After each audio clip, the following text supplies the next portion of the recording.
If you're a manager and you have a tendency to take on so many projects that both you and your team end up scrambling, then this video is for you. Today, we're going to talk about knowing your limits and how that makes you a better manager. Have you ever had a friend who tells you that they want to go for coffee with you? Nowadays, virtual coffee, but you know what I mean. And then when it gets around to booking a date, no reply.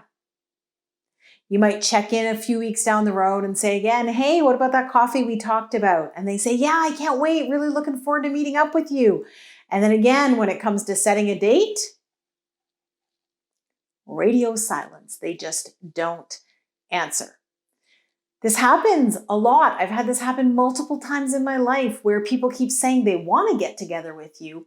And then when it boils down to it, they can't book a date or commit to actually coming to the date that they've booked. And sometimes it's not even a desire to not meet up with you. I mean, maybe it was and I just didn't know. But sometimes it's just people who have a hard time knowing their limits and sharing their limits with others.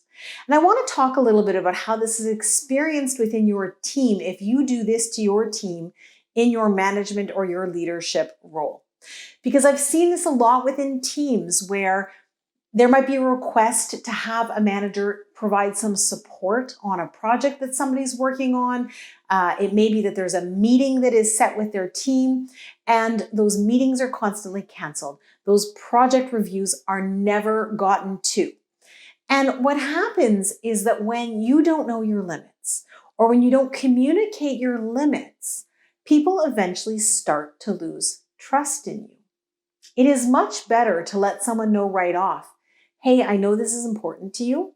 Unfortunately, we can't get to this right now with my schedule. I just cannot fit this in right now. Then to say to them, just like that friend who wanted to have coffee with you, to say, oh yeah, we're going to do that. We'll get to it next week. And the message is constantly, yes, this is so important to me. We're going to do it soon. But then with your lack of follow through, it becomes super evident that it's not actually in your priorities. Because let's face it, if it was one of your top priorities, you would make space to fit it into your schedule. So my tip for you here today is that it is much more beneficial to be able to identify your limits, to be able to tell people what you can and can't get done and to stick to it. So when somebody's asking something of you, don't just reflexively say yes. Don't just reflexively take on that project. Stop for a moment. Reflect on what else you have going on. Think about if you're going to actually be able to fit that into your schedule. If you can't, push it out a few more weeks. If you can't do that, then maybe it's time to say no. And I promise you, if you start doing this, instead of just responding reflexively and taking on whatever people are asking you, if you start reflecting on your priorities, making decisions based on those priorities and communicating them clearly to your team members, they are going to respect you for it.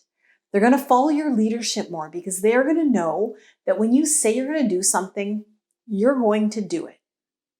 So I'd like you to try that out. Try stopping to be sure you can do something before you tell your team that you're committed to it.